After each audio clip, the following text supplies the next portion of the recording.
ഇവിടെയാണ്. നിങ്ങൾ വിഷ് ചെയ്യണേ, സബ്സ്ക്രൈബ് അടിക്കണേ. പിന്നെ നേരെ മോളുടെ വണ്ടി വന്നു.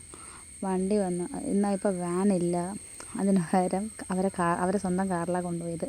അങ്ങനെ സ്കൂളിലെത്തി. സ്കൂളിലെ ടീച്ചറൊക്കെ വിഷ് ചെയ്ത്, കൂട്ടുകാരൊക്കെ വിഷ് ചെയ്ത്, അങ്ങനെ ഭയങ്കര സന്തോഷത്തിലായിരുന്നു.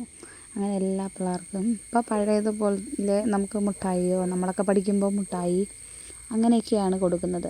അപ്പോൾ ഇപ്പോൾ അങ്ങനെയൊന്നും പറ്റത്തില്ല. അങ്ങനെ ഞാനാണെങ്കിൽ ക്രയോൺ വാങ്ങിച്ചു.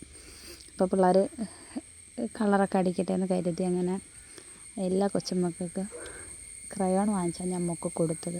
എല്ലാവർക്കും ഭയങ്കര സന്തോഷമായി, അവൾക്കും ഭയങ്കര സന്തോഷമായി.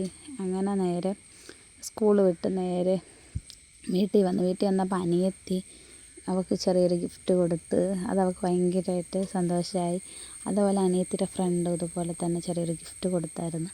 അപ്പം അതും അവൾക്ക് ഭയങ്കര ഇഷ്ടപ്പെട്ടു. അങ്ങനെ എല്ലാം കൊണ്ട് അവിടെ നിന്ന് ഭയങ്കര ഹാപ്പി ആയിട്ടിരിക്കുവാണ്. അങ്ങനെ നമ്മൾ ഈ പ്രാവശ്യമൊക്കെ ബർത്ത്ഡേ നല്ല രീതിയിൽ ആഘോഷിക്കണമെന്നൊന്നും വിചാരിച്ചതല്ല. അങ്ങനെയൊന്നുമില്ല. കാരണം ഞാൻ എൻ്റെ വീട്ടിലാണ് നിൽക്കുന്നത്. പിന്നെ ഞാൻ ജോലി കഴിഞ്ഞ് വന്നപ്പോൾ ചേട്ടൻ എന്നെ പിക്ക് ചെയ്തു.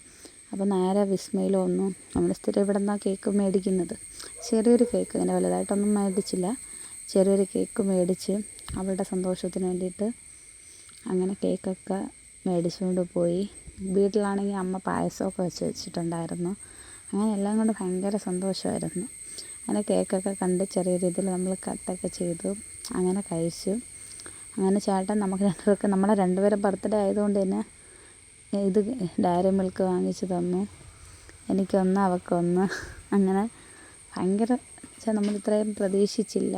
അപ്പോൾ ഒരുപാട് സന്തോഷമുണ്ട്.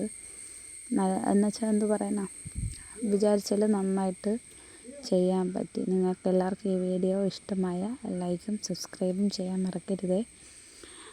ഇത് എനിക്ക് കിട്ടിയ ഗിഫ്റ്റാണ് ഈ ലാസ്റ്റ് കാണുന്ന ഇത്രയും. ഒരുപാട് സന്തോഷം. Thank you all.